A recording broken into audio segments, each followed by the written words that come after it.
இயேசுவின் நாமத்தில் உங்களை யாவரையும் வாழ்த்தி வரவேற்கிற பிரியமானவர்களே, மீண்டுமாக இன்னும் ஒரு புதன்கிழமை என்று நாம் இந்த வேத ஆராய்ச்சிக்கு நாம் கூடி வந்திருக்கிறோம். Greetings to all of you in the sweet name of our Lord and Savior Jesus Christ. Once again, we are here, especially on this Wednesday for the Bible study. Come, let's pray. செவிப்போமாக இந்த நேரத்தை கண்கள் மூடி நம் தேவனுக்கு பார்ப்போம்.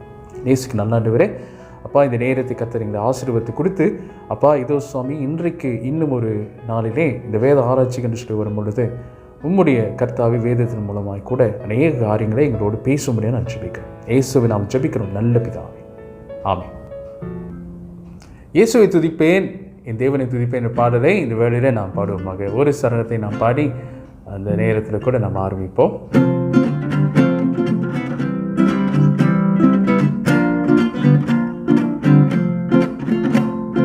இயேசுவை துதிப்பேன், என் தேவனை துதிப்பேன், இயேசுவை துதிப்பேன், என் தேவனை துதிப்பேன்.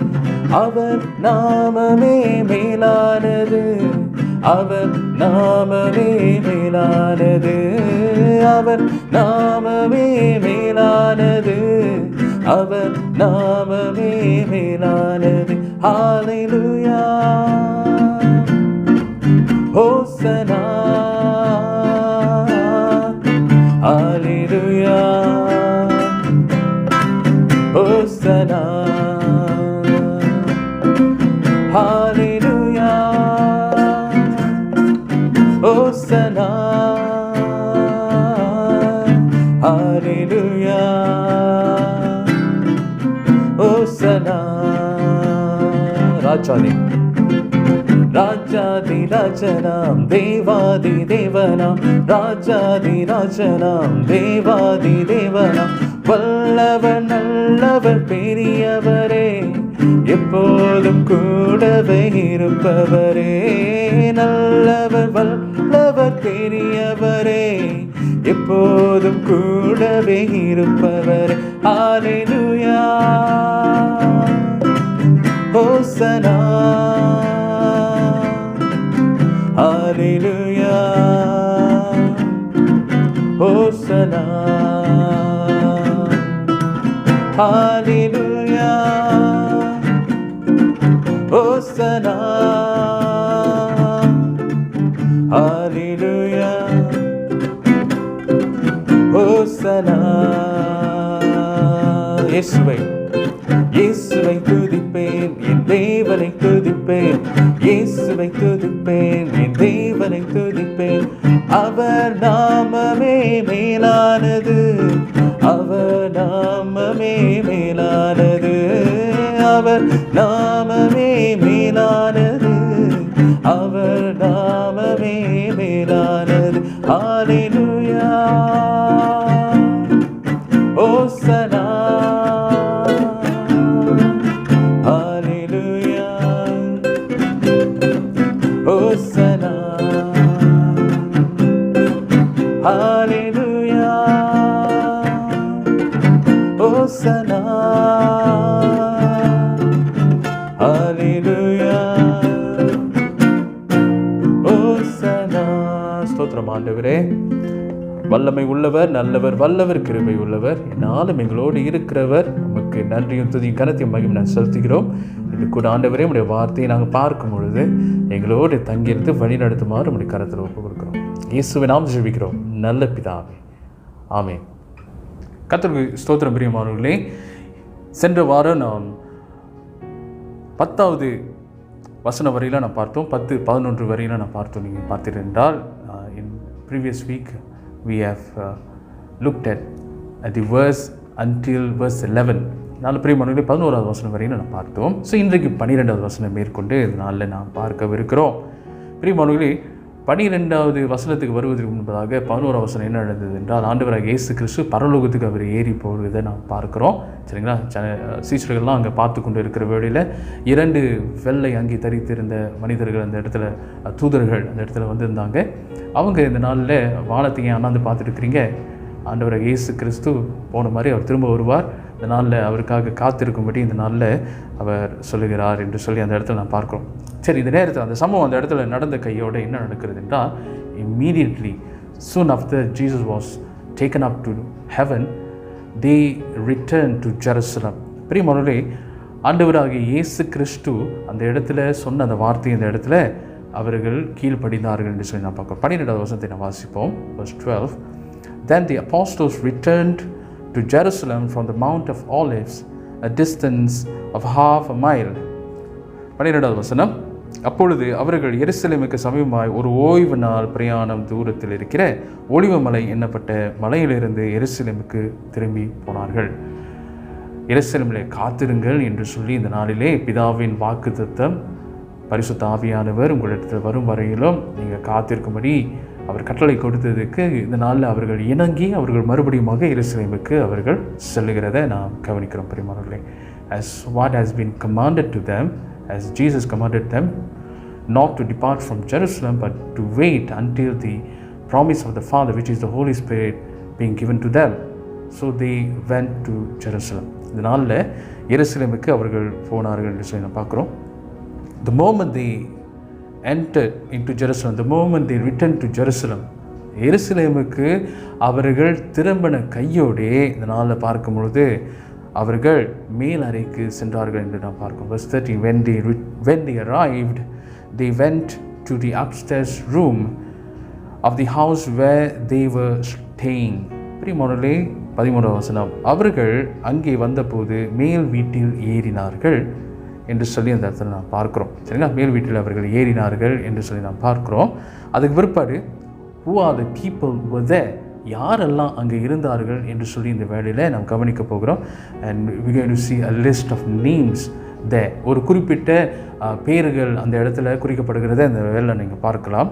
so I'm going to read that names. இதனால் பார்ப்போம். Here are the names of those who were present: Peter, John, James, Andrew, Philip, Thomas, Bartholomew, Matthew, James, son of Alphaeus, Simon the Zealot, and Judas, son of James. இவர்கள் தான் இந்த இடத்துல அவங்க கூடி வந்தார்கள் என்று சொல்லி பார்க்குறோம். பேருக்கு தமிழில் நான் வாசிக்கிறேன். அதில் பேதுருவும் யாக்கோபும் யோவானும் அந்திரேயாவும் பிலிப்பும் தோமாவும் பர்த்தொலோமேயும் மத்தேயும் அல்பேயுவின் குமாரனாகிய யாக்கோபும் செலோத்தே என்னப்பட்ட சீமோனும் யாக்கோபின் சகோதரனாகிய யூதாவும் தங்கியிருந்தார்கள். இவர்கள் அந்த இடத்துல தங்கியிருந்தார்கள் என்று சொல்லி இந்த நாளில் நான் பார்க்கிறோம். they were staying there.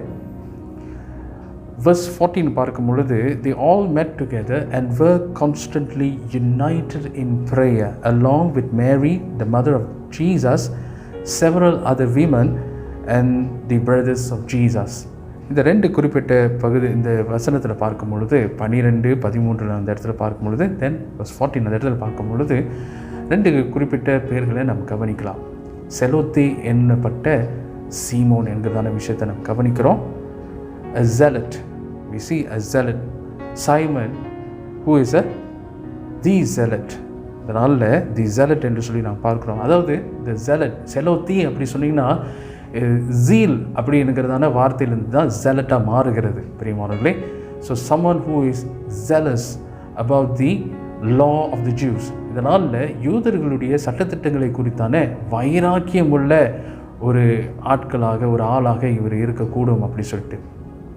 And the zealots may have been a radical political party working the violent overthrow of Roman rule in Israel. பிரியமானவர்களே, இந்த குறிப்பிட்ட இந்த செலோத்தே அப்படி சொல்லுகிறதான விஷயம் பார்க்க போனீங்கன்னா இது அந்த zealot அப்படின்னு சொல்லி செலோத்தே அப்படின்னு சொல்லி சொல்கிறாங்க. ஆக்சுவலி பார்க்க போனீங்கன்னா இவர்கள் வைராக்கியம் உள்ளவர்கள். அதை தான் இந்த நாளில் ஜீல் என்கிறதான வார்த்தையிலிருந்து வருகிறது. சரிங்களா, செலோத்தே அப்படின்னு சொல்லி பார்க்கலாம் ஒரு வைராக்கியம் உள்ளவர்கள், குறிப்பாக யூதர்களுடைய சட்டத்திட்டத்தை குறித்தான வைராக்கியம் உள்ளவர்கள். இந்த குறிப்பிட்ட வர்க்கத்தை சார்ந்தவர்கள் இவர்கள் ஒருவேளை எப்படியாக நம்பப்படுகிறது என்றால் ரோமருடைய ஆட்சி இஸ்ரேலில் இருக்கிறது குறித்து அதற்கு எதிராக வேலை செய்யக்கூடிய ஒரு பொலிட்டிக்கல் பார்ட்டி, ஒரு அரசியல் கட்சியாக இவர்கள் இருக்கக்கூடும் என்று சொல்லி இந்த நாளிலே நம்பப்படுகிறது. அதனால தான் இந்த நாளில் பிரியமானவர்களே செலோத்தே அப்படின்னு சொல்கிறத பார்க்குறோம் ஒரு வைராக்கியம் உள்ளவர்கள். ஏனென்றால் அது ஆங்கிலத்திலிருந்து அப்படியாக எடுத்திருக்கிறாங்க தமிழுக்கு செலோத்தே அப்படின்னு சொல்லிட்டு. பிரியமானவர்களே, zealots. சரிங்களா? இவர்கள் சட்டத்திட்டத்தை, குறிப்பாக யூதர்களுடைய சட்டத்திட்டத்தை குறித்தான ஒரு வைராக்கியம் உள்ளவர்களாக அந்த இடத்துல காணப்பட்டார்கள் என்று சொல்லி நான் பார்க்கலாம். அதே நேரத்தில் நீங்கள் கவனித்திருந்தீங்களா, 14வது வசனத்தில் கவனித்திருந்தால், இந்த நாளிலே இயேசுவின் தாயாரும் அந்த இடத்துல இருந்தாங்க. அதே வழியில் இயேசுவினுடைய சகோதரர்களும் அங்கே இருந்தார்கள் என்று சொல்லி கூட நாம் பார்க்கிறோம். At this time, when we look at verse 14, we see that Jesus' brothers especially were there. இவர்களுடைய காலகட்டங்களுக்கு நன்றாக நமக்கு தெரியும் பிரியமானவர்களே. ஆண்டவராக இயேசு கிறிஸ்து அவர்கள் இந்த நாளில் ஊழியத்தில் இருக்கிற நேரத்தில் அவருடைய அவர் உயிர் தெழுவதற்கு முன்பதாக அவருடைய குடும்பத்தார் கூட அவரோடு கூட இல்லை என்று சொல்லி நம்ம நன்றாக தெரியும். The brothers were not with him and they didn't believe him to be the Messiah. அவர் தான் மெசாயா என்று சொல்லி இதனாலே மேசியா என்கிறதான அந்த விஷயத்தை அவர்கள் நம்பவில்லை. காரணம், இவர் நம்மோடு பிறந்தவர் தானே அப்படின்னு சொல்லிட்டு அது நம்பவில்லை. ஆனால் இன்றைக்கு இந்த இடத்துல, இந்த வசனத்தில் நாம் கவனிக்கும் பொழுது அவங்க அடிக்கடி கூடி வந்தார்கள் என்று சொல்லி அந்த இடத்துல நாம் பார்க்குறோம். பாருங்கள், 14 வசனத்தை நான் வாசிக்கிறேன். அங்கே இவர்கள் எல்லாரும் ஸ்திரீகளோடும் இயேசுவின் தாயாகிய மரியாளோடும் அவருடைய சகோதரரோடும் கூட ஒருமனப்பட்டு ஜெபத்திலும் வேண்டுதலிலும் தரித்திருந்தார்கள். They met constantly for prayer. அவர்கள் அடிக்கடி இந்த நாளிலே ஜெபத்துக்காக அவர்கள் ஒன்று கூடி வந்தார்கள் என்று சொல்லி இந்த இடத்துல நான் பார்க்கிறோம் பிரியமானவர்களே. அதில் இந்த காலகட்டத்தில் ஆண்டவருடைய உயிர்த்தெழுதல் எவ்வளோ ஒரு முக்கியமான ஒரு காரியமாக இருக்கிறது என்று சொல்லி நாம் கவனிக்கிறோம். The resurrection is very much important if you look carefully. இதனால் எவ்வளோ ஒரு முக்கியமான ஒரு காரியமாக இருக்கிறது. விசுவாசிகளுடைய அனைத்து அவருடைய விசுவாசத்துக்கு ஒரு ஆதாரமாக இருக்கிறது. அதே நேரத்தில் ஆண்டவராகிய இயேசு கிறிஸ்துவினுடைய குடும்பத்தில் காணப்படுகிற அவருடைய சகோதரர்கள் கூட இந்த நாளிலே அவர்தான் மேசையா, அவர்தான் உலகத்தை ரட்சிக்க வந்தவர் என்று சொல்லி அந்த விஷயத்தை அவர்கள் விசுவாசிக்கும்படியாக இந்த உயிர்த்தெழுதல் மிகவும் முக்கியமானதாக இந்த இடத்துல காணப்பட்டது. அல்லேலூயா. உலகத்தில் மாத்திரமல்ல, தன்னுடைய குடும்பத்தில் கூட அவரை இந்த நாளிலே விசுவாசிப்பதற்கு இந்த உயிர்த்தெழுதல் எவ்வளோ ஒரு முக்கியமான ஒரு காரியமாக இருந்திருக்கிறது. அதே நேரத்தில் அவர்கள் ஆண்டவர் சொன்ன அந்த வார்த்தைக்கு அவர்கள் பொறுமையாக காத்திருந்தார்கள், ஒருமனப்பட்டு அந்த இடத்துல கூடி வந்தார்கள், ஆண்டவருடைய கட்டளைக்கு அவர்கள் இணங்கி வந்தார்கள் என்று சொல்லி இந்த இடத்துல நான் பார்க்கிறோம். The resurrection is important not for the whole Christianity, not for the Christians alone, but we must understand, in fact, for those who are in the family of Jesus as well. இதனால் பிரியமானவர்களே, உலகத்தில் காணப்படுகிற கிறிஸ்தவர்களுக்கு மாத்திரமல்ல, குறிப்பாக ஆண்டவராகிய இயேசு கிறிஸ்துவினுடைய வீட்டில் காணப்படுகிற அவருடைய குடும்பத்துக்கே அந்த உயிர்த்தெழுதல் மிக முக்கியமான ஒரு காரியமாக இருக்கிறது என்று சொல்லி நாம் பார்க்கிறோம். அதில் இந்த காலகட்டத்தில் பார்க்கும் பொழுது பிரியமானவர்களே, அவர்கள் காத்திருந்தார்கள் என்று சொல்லி இந்த இடத்துல நாம் பார்க்கிறோம். சரி, இந்த வேலை கூட நம்ம தொடர்ந்து நாம் வாசிப்போமாக. Verse 15. During this time, when about 120 believers were together in one place, Peter stood up and addressed them.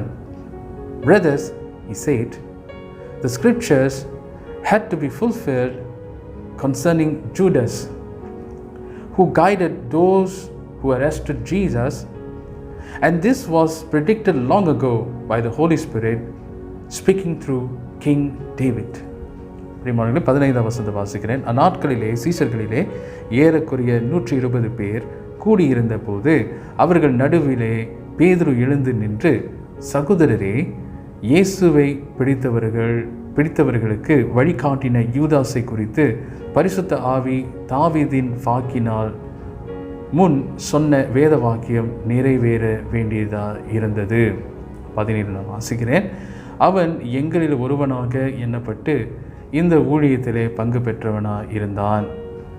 18 அநீதத்தின் கூலியினால் அவன் ஒரு நிலத்தை சம்பாதித்து தலைக்கீழாக விழுந்தான். அவன் வயிறு வெடித்து குடல்களெல்லாம் சரிந்து போயிற்று. 17 Judas was one of us and shared in the ministry with us. And Judas had bought a field with the money he received for his treachery. Falling headfirst there, his body split open, spilling out all his intestines. பாருங்க, இந்த நாளில் பார்க்கும் பொழுது பிரியமானவர்களே, இது யூதாசை குறித்து சொல்லுகிறதான ஒரு காரியமாக இந்த இடத்துல இருக்கிறது. சரிங்களா? அதாவது இந்த நாளிலே சீஷர்கள் எல்லாரும் இந்த நாளில் தெரித்து ஓடினார்கள். ஆண்டவராக இயேசு கிறிஸ்து அந்த இடத்துல அவர் சிலுவையில் அறையப்படுகிற நேரத்தில், அவரை இந்த நாளிலே அந்த இடத்துல நியாயசனத்துக்கு முன்பதாக கொண்டு போகப்படுகிற நேரத்தை எல்லா வேளையிலும் கூட யாரும் அவரோடு கூட இல்லை. In fact you must understand that none of the disciples were with Jesus, especially during the time of his crucifixion.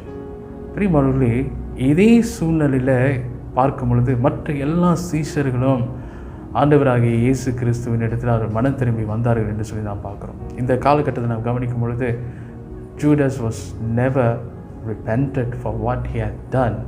அவன் செய்த காரியத்துக்கு அவன் மனம் திரும்பவில்லை என்று சொல்லி தான் இந்த இடத்துல நாம் கவனிக்கிறோம் பிரியமானவர்களே. சரிங்களா? அந்த இடத்துல நீங்கள் பார்க்கும் பொழுது மத்திய 27:5 நீங்கள் பார்த்தீர்கள் என்றால் அவன் தூக்கு போட்டுக்கொண்டான். He hanged himself in it was written in Matthew chapter 27:5. But Acts says that he fell. இதனால் பிரியமானவர்களே, இவர் தலைக்கீழாக விழுந்தார் என்று சொல்லி இந்த இடத்துல சொல்லுகிறது. மத்திய சுவிசேஷத்தில் பார்த்தீர்கள் அவன் இந்த நாளில் ஆண்டு கொண்டு அவன் இறந்தான் என்று சொல்லி இந்த இடத்துல போடப்பட்டிருக்கிறது. பரவாயில்ல பிரியமானவர்களே, இன்றைக்கு இந்த நாளில் கவனிக்க வேண்டிய ஒரு காரியம் என்னவென்றால் அவன் மனம் திரும்பவில்லை. பேதுருவும் இந்த நாளில் ஆண்டவரை காட்டி கொடுத்தான், ஆனால் அவன் மனம் திரும்பின ஒரு சூழ்நிலையை நாம் கவனிக்கிறோம் இந்த இடத்துல பிரியமானவர்களே. அதனால் அடுத்த காரியத்துக்கு நாம் கடந்து செல்வோமாக. இந்த காலகட்டத்தில் ஏன் இந்த விஷயம் இந்த இடத்துல வருகிறது என்றால் பிரியமானவர்களே, இந்த நாளில் பார்த்தீர்கள் என்றால் இந்த 20 சரிங்களா, when we look at verse 20, again it says about Judas. அந்த யூதாஸுக்கு இந்த நாள் நடந்த சம்பவத்தை குறித்து இந்த நாளிலே காணப்படுவதை நாம் பார்க்கிறோம். 21க்கு நாம் போய்விடுவோம். So now we must choose a replacement for Judas from among the men who were with us the entire time we were traveling with Lord Jesus. From the time he was baptized by John until the day he was taken from us. Whoever is chosen will join us as a witness of Jesus' resurrection. பிரியமானவர்களே, இந்த நாளிலே 21வது வசனத்துக்கு மேற்பட்ட நாள், ஆதலால் யோவான் ஞானஸ்நானம் கொடுத்த நாள் முதற்கொண்டு கர்த்தராகிய இயேசுவானவர் நம்மிடத்திலிருந்து உயர எடுத்துக்கொள்ளப்பட்ட நாள் வரைக்கும் அவர் நம்மிடத்தில் சஞ்சரித்திருந்த காலங்களிலெல்லாம் எங்களுடனே கூட இருந்த மனுஷர்களில் ஒருவன் அவர் உயிரோடு எழுந்ததை குறித்து எங்களுடனே கூட சாட்சியாக ஏற்படுத்தப்பட வேண்டும் என்றான்.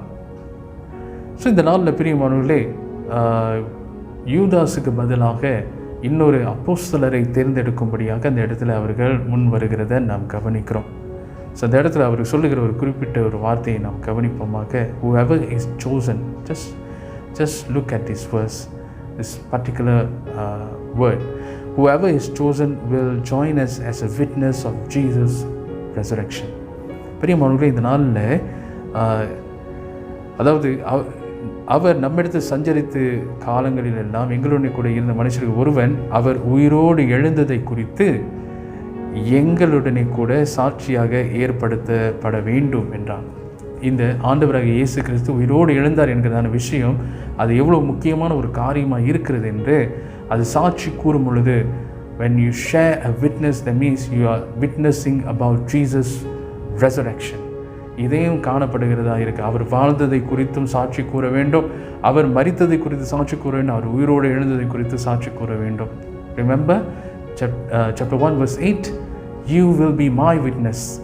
நீங்கள் எனக்கு சாட்சிகளாக இருப்பீர்கள் என்று சொல்லி அந்த வார்த்தையை நாம் கவனிக்கிறோம் பிரியமானவர்களே. அது மறுபடியும் கூட இந்த இடத்துல ஞாபகப்படுத்துகிறத நாம் கவனிக்கிறோம். 23வது வசனத்திலிருந்து தொடர்ந்து நாம் கவனிப்போமாக. அப்பொழுது அவர்கள் யுஸ்து என்னும் மறு நாமமுள்ள பர்சபா என்னப்பட்ட யோசிப்பும் மத்தியாவும் ஆகிய 2 பேரையும் நிறுத்தி, எல்லாருடைய இருதயங்களையும் அறிந்திருக்கிற கர்த்தாவே, யூதாஸ் என்பவன் தனக்குரிய இடத்துக்கு போகும்படி இழந்து போன இந்த ஊழியத்திலும் இந்த அப்போஸ்தல பட்டத்திலும் பங்கு பெறுவதற்காக இவ்2 பேரில் தேவரீர் தெரிந்து கொண்டவனை எங்களுக்கு காண்பித்தருளும் என்று ஜெபம் பண்ணி எனக்குதான விஷயத்தை அந்த கவனிக்கிறோம். பின்பு அவர்களை குறித்து சீட்டு போட்டார்கள். சீட்டு மத்தியாவின் பேருக்கு விழுந்தது. அப்பொழுது அவன் 11 அப்போஸ்தலருடனே சேர்த்து கொள்ளப்பட்டான். Reading from verse 23, so they nominated 2 men, Joseph, called Barsabas, also known as Justus, and Matthias. Verse 24, then they all prayed, "O Lord, you know every heart. Show us which of these men you have chosen as an apostle to replace Judas in this ministry, for he has deserted us and gone where he belongs."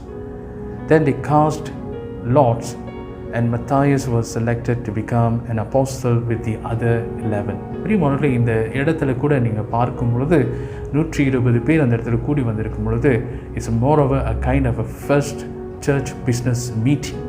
இந்த இடத்துல நீங்கள் பார்க்குற ஒரு காரியம் என்னவென்றால், நம்முடைய சபையில் நடக்கிறதான ஒரு உக்ரான குழு கூட்டம் போல் அந்த இடத்துல நடைபெறுகிற ஒரு கான்ஃபரன்ஸை போல் இந்த நாளிலே காணப்படுகிறது.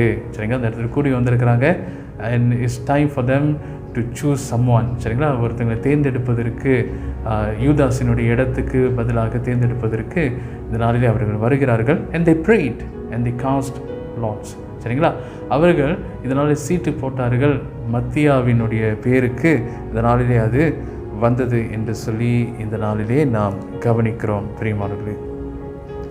அதனால் இந்த காரியத்தை நாம் கவனிக்கும் பொழுது பிரியமானவர்களே, அதாவது இந்த டிசைபிள், சரிங்களா, 2 விஷயத்தை நான் பார்க்குறோம். ஒன்று சீச்சராக இந்த அழைப்பு என்று சொல்லி நான் பார்க்கும் பொழுது a replacement for Judas to be an apostle and at the same time to be a disciple. பிரியமானவர்களே, இந்த நாளில் கவனிக்கிற ஒரு காரியம் என்னவென்றால், அப்போஸ்தலராகவும் இருக்க வேண்டும், அதே நேரத்தில் ஒரு சீஷராக இந்த நாளில் 2 கலந்த ஒரு ஊழியமாக இது காணப்படுகிறது என்று சொல்லி நான் பார்க்குறோம். அதாவது இந்த நாளில் பார்க்கும் பொழுது சீஷர் என்று சொல்லும் பொழுது ஒரு பின் தொடர்ந்து வருகிற, சரிங்களா, சீஷர் என்றால் disciple mean a follower or a learner. இந்த நாளில் கவனிக்கும் பொழுது பிரியமானவர்களே, சீஷர் என்று சொல்லும் பொழுது அவர்கள் ஒரு தொண்டர்களாக இருக்கிறாங்க, பின் தொடர்ந்து வருகிறவர்களாக இருக்கிறாங்க. பட் அதே நேரத்தில் கவனிக்கும் பொழுது ஒரு கற்றுக்கொள்ளக்கூடிய ஒரு பக்குவத்தில் அவங்க இருக்கிறாங்க. சரிங்க, ஒரு மாணவர் மாதிரி, சரிங்களா, ஒரு கற்றுக்கொள்கிற பக்குவத்தில் இருக்காங்க. When you talk about apostle, it means a messenger or a missionary. பெரியமானவர்களே, இந்த அப்போஸ்தலர் என்று சொல்லும் பொழுது இவர்கள் சாட்சி பகிர்கிறவர்களாக, சரிங்களா, சத்தியத்தை கொண்டு போகிறவர்களாக, ஒரு மெசஞ்சர், சரிங்களா, இந்த நாளிலே சுவிசேஷத்தை எடுத்துக்கொண்டு போகிற அல்லது அருப்பணியாளர்களாக இந்த இடத்துல காணப்படுகிறவர்களாக இருக்கிறாங்க. ஸோ இது வித்தியாசமான ஒரு 2 கலந்த ஒரு ஊழியமாக இந்த இடத்துல இருக்கிறது. சரிங்களா? ஒரு பகுதியில் இந்த நாளில் ஆண்டவர் கொடுக்கிற காரியங்களை கற்றுக்கொள்ள வேண்டும், அதே நேரத்தில் கற்றுக்கொண்ட காரியத்தை உலகத்துக்கு எடுத்துக்கொண்டு போகிற ஒரு சுவிசேஷகனாக அல்லது ஒரு அருப்பணியாளனாக அவர் கடந்து போகிறார் என்று சொல்லி பார்க்குறோம். As a disciple, they will learn from the Lord, and as an apostle, they will bring whatever they have listened, whatever they have learned to the world. உலகத்துக்கு எடுத்துக்கொண்டு போகிற ஒரு மெசஞ்சராக அல்லது ஒரு மிஷனரியாக அவங்க கடந்து போகிறார்கள் என்று சொல்லி இந்த இடத்துல நாம் பார்க்கிறோம் பெரியமானவர்களே. அதனால் இந்த காலகட்டத்தில் கூட அவங்களுக்கு முக்கியமாக கொடுக்கப்பட்ட ஒரு ஊழியம் என்னவென்றால், ஆண்டவராகிய அவருடைய வாழ்க்கை குறித்து, அவருடைய மரணத்தை குறித்து, அவருடைய உயிர்த்தெழுதை குறித்து இந்த நாளில் உலகத்துக்கு சொல்லும்படியாக இப்படியான ஒரு முக்கியமான பொறுப்பை கொடுக்கப்படுகிறத நாம் கவனிக்கிறோம் பிரியமானவர்களே. அதனால் அவர்கள் இந்த காலகட்டத்தில் கூடி வரும் பொழுது அவர்கள் ஜெபித்தார்கள். அதே நேரத்தில் முக்கியமான ஒரு முடிவு எடுத்தாங்க. ஏன்னா அந்த இடத்துக்கு காலியாக விடக்கூடாது, அந்த இடத்த ஒரு எம்டி ஸ்பேஸாக அதை விடக்கூடாதுன்னு சொல்லி இன்னொரு வரையும் அந்த இடத்துல தேர்ந்தெடுக்கிறார்கள் என்று சொல்லி நான் பார்க்குறோம். பிரியமானவர்களே, இந்த நாளில் கவனிக்க வேண்டிய ஒரு காரியம், அனைத்தையும் இந்த நாளிலே ஆண்டவர் வழிநடத்தி கொடுக்கிறார் என்று சொல்லி நாம் பார்க்கிறோம் பிரியமானவர்களே. அதனால் இன்றைக்கு இவ்விதமாக இந்த காரியத்தை நாம் கவனித்தோம் பிரியமானவர்களே. அதனால் கர்த்தர் உங்களை ஆசீர்வதிப்பாராக. ஒருவேளை இந்த குறிப்பிட்ட பகுதியில் உங்களுக்கு வேறு எதுவும் கேள்விகள் அல்லது ஏதாவது உங்களுக்கு சந்தேகங்கள் இருக்கும் என்றால் நீங்கள் தொடர்ந்து என்னை தனிப்பட்ட விதத்தில் கூட நீங்கள் கேட்கலாம். சரிங்களா? You can text me or personally message me in any way that you have any doubts, especially studying while we studying all these verses. இந்த காலகட்டங்களில் நாம் படித்த ஒவ்வொரு காரியங்களை குறித்து உங்களுக்கு கேள்விகள் இருக்கும் என்றால் நீங்கள் தாராளமாக நீங்கள் கேட்கலாம். சரிங்களா? கர்த்தர் தாமே உங்களை ஆசீர்வதிப்பாராக. வரக்கூடிய நாட்களில் கூட இன்னொரு பகுதியை நாம் அடுத்ததாக சாப்டர் 2க்கு நாம் போக போகிறோம். 2வது அதிகாரத்துக்கு நாம் போகிறோம். சரிங்களா? அதுக்கு மேற்பட்டு தான் அந்த நாளில் சில காரியங்களை கூட நம்ம கவனிப்போமாக. சரிங்களா? கர்த்தர் தாமே உங்களை ஆசீர்வதிப்பாராக. God bless you. Come pray பண்ணுவோம். Come let's pray. ஜெபிப்போம். நாளில் கர்த்தாவே உமக்கு நன்றியும் துதியும் கனத்தையும் மகிமை நான் செலுத்துகிறோம். ஆண்டவரே, இன்றைக்கு கூட அப்பா சீசர்கள் உம்முடைய சமூகத்தில் காத்திருந்தார்கள். காத்திருக்கும் பொழுது கூட ஆண்டவரே அப்பா இந்த நாளில் கூட சுவாமி ஒன்றும் செய்யாமல் அவர் இல்லை. மாறாக இந்த 12 சீசரில் யூதாஸ் அங்கே இல்லை என்று சொல்லி அந்த காரியத்தை கவனத்தில் கொண்டு அப்பா இதோ கர்த்தாவே இன்னொருவரை அவர்கள் தெரிந்து கொண்டார்கள் என்று சொல்லி நான் பார்க்குறோம். கர்த்தாவே, காத்திருக்கும் பொழுது காத்திருக்கிறது என்றால் ஒன்றும் செய்யக்கூடாது என்ற அர்த்தம் அல்ல. ஆண்டவரே, இந்த நாளிலே நாங்கள் ஊழியம் செய்ய வேண்டும். அதே நேரத்தில் ஆண்டவரே உம்மை ஆண்டவரே மீறி ஆண்டவரே வேறு எதையும் நாங்கள் இந்த நாளில் செய்யக்கூடாது சுவாமி. Lord, we want to thank you, Lord, especially for today that we have learned, Lord, that to wait upon you, Lord, as how the disciples has waited upon you for the promise of the Father to be fulfilled, Lord. At the same time, Lord, they didn't wait for nothing, but at the same time, they realized that there is a need to choose, Lord, to replace Judas, Lord. And we want to thank you, Lord, in spite of that, they were very much, Lord, active, Lord, but at the same time, they never went ahead of you, Lord. We want to thank you, Lord, for the lessons that we have learned, especially from today's study, Lord. Continue to speak with us. தொடர்ந்து எங்களோடு பேசும் ஆண்டவரே, கர்த்தர் எங்களை வழி நடத்தும்படியாக நான் ஜெபிக்கிறோம். இயேசுவின் நாமத்தில் ஜெபிக்கிறோம் எங்கள் நல்ல பிதாவே. ஆமென். என் ஆத்துமாவே கர்த்தரை ஸ்தோத்திரி, என் முழு மேயர் பரிசு நாமத்தை ஸ்தோத்திரி. என் ஆத்துமாவே கர்த்தரை ஸ்தோத்திரி, கர்த்தர் செய்த சகல உபகாரங்களையும் மறவாதே. ஆமென்.